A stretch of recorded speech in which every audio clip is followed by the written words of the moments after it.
Welcome to my story 15. 1 in 5. The next big thing 15. Last time we talked a little bit about 14. Life sciences and genetics. 15 I decoded as what I call first convergence. And that is when the radio and the telephone, big thing 8, the telephone, and big thing 9, the radio converged into the mobile telephone, into what you know as the cellular phone, and it has merged now into the smartphone, which is converging the computer. And actually, after first convergence, the 15 came 16, which actually had a parallel time frame. But although the internet was started, it really didn't take shape until the 90s with the advent of the browser. And so 16 was the internet, and actually first convergence was the beginning of what I described in the last episode, which was a confluence of convergence. But first convergence then evolved into a convergence of the radio and the internet into what you call Wi-Fi. And now in the smartphone, the Wi-Fi internet and the smartphone internet and all of the different wireless technologies and the computing technologies and, well, what you know as all of the information in the internet is converging together. And, well, that's the confluence of convergence, but it goes beyond just this technology landscape as you know it, but a convergence into our processes, into our cars, trains, planes, automobiles, our technology across the board with an integrated architecture going forward that might blow out your mind. But let me describe more the sort of space that I describe, this real-to-real, real-to-real, real-to-real reality space, when we create sort of a virtual reality Google Earth, sort of like a movie of us, and you're all in the movies while we're writing a new future together, and we're all in the ground floor of this. Now imagine that anywhere in the world we could transport anyone with these iPhones. And by the way, when we do it in volume, you know, people talked about building a $99 computer.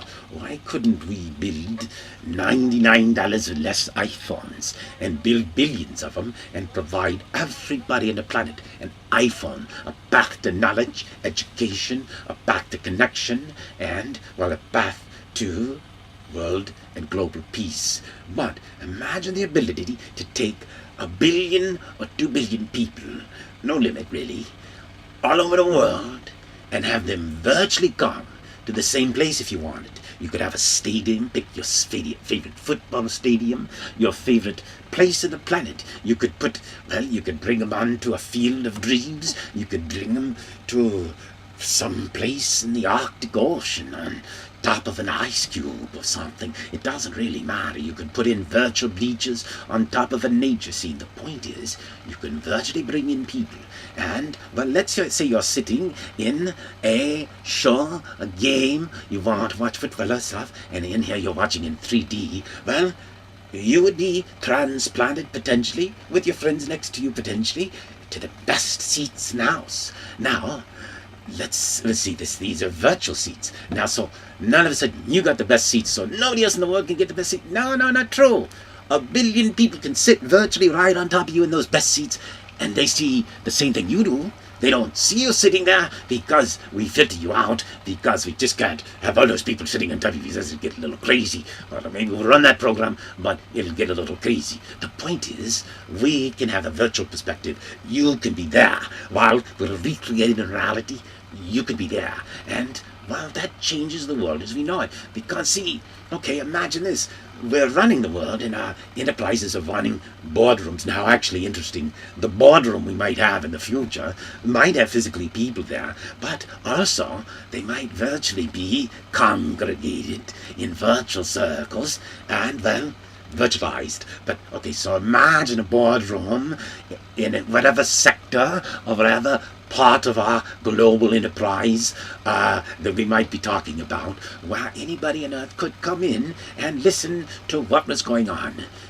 Well, they couldn't necessarily all participate, but electronically there would be avenues for global participation and for advancing the state of our knowledge. But we would operate our global enterprise with a relatively open kimono. Okay, so, but see, the thing is it's pretty doubtful when we have a world with one single world bank. Just think about this. We all have our money in the bank. It's backed by all our assets in the world because we bottom out. So we got our assets in the world, they're backed by a bank, we issue currency, so we make our people wealthy. Now, all of a sudden somebody comes along and says that our bank is it's just not solvent. Our bank is bankrupt, the emperor has to close. Well, wait a minute, you can't determine whether our bank is solvent. We own the world. If we own the world, we're infinitely solvent. Anyway, that's sort of another question of the monetary illusion that we have. But just think about, ask Greenspan about the Greenspan of money and time.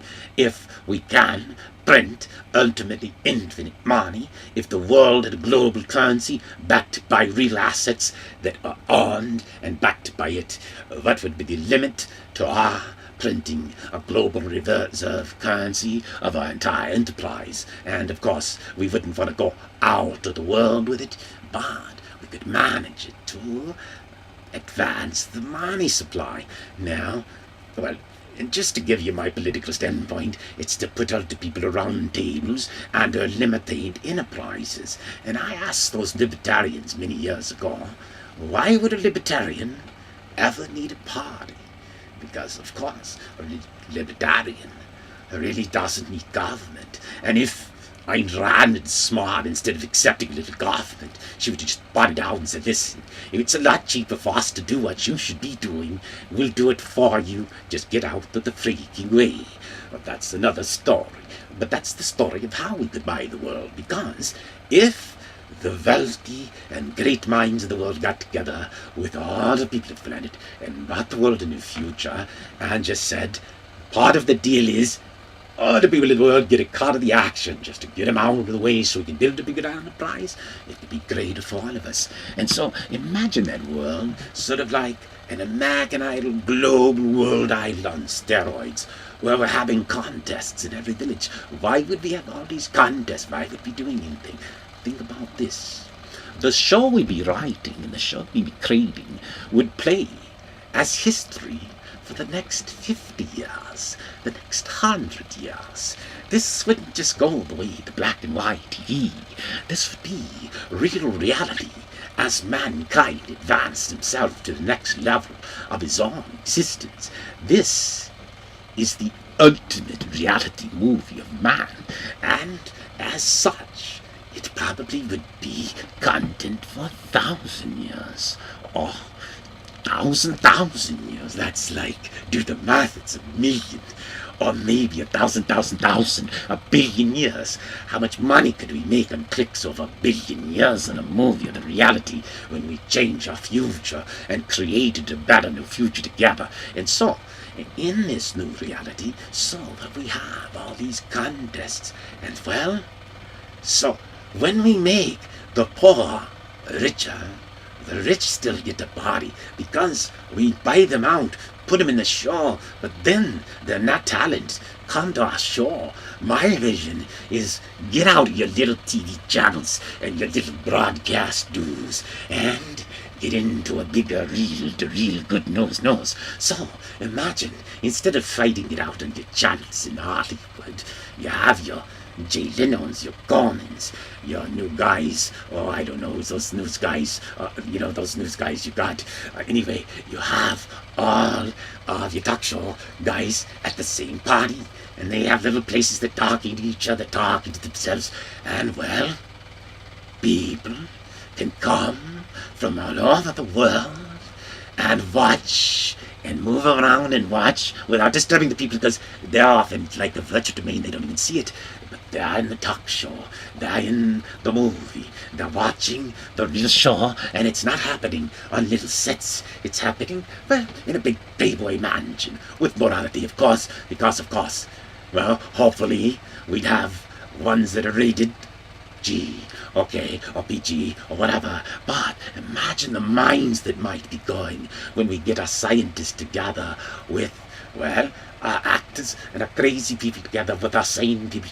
And, well, imagine the creativity that could be spawned when we create a methodology of advancing and soliciting more stars, more greatness, because that's how we advance it. We have more stars, more wealth at the top, but again, that wealth is part of this movie, and then those stars can be starring roles, and we can imagine more content. So, right now, your Hollywood and your greater Hollywood is at X. Whatever X is, imagine 1,000 times X overnight. But that's big. See, you can't even think of a world of a prosperity, of 100 times your prosperity overnight. Can you think of a world where you double your prosperity overnight? Or just 19 times? Well, actually, which is which and what is what? You see, you can't think of a world outside of your net present reality. What is your net present reality screened upon? What is it held back by? What keeps us from crossing the chasm to the new reality that I have described? A new reality of your mind that you can achieve, that can be achieved, because you are the Messiah. You are all your own salvation, and you are all your own, well, mess. Selfishness, what a revelation. And, well, I don't want to get into it, but I did start to think about the brand names of God. And, well, with no disrespect to any other brand, one of the really great brands I decoded was Allah. Now, it comes with a lot of reason and meaning why I decoded Allah as the best brand name for God. But one of the key reasons, beyond his 99 names and faces, one of the key reasons was in the name as it translated in English. Because we talked about mess, all, one for all for one. Imagine that. Imagine that the pyramid of us is the salvation of our future. One world unto us. And so, well, that's sort of the story. But here's the thing. We are all running our planet through our rear view mirrors. We're sort of looking over there and saying, okay, that's what used to happen when this shit happens. That's probably what's going to happen going forward.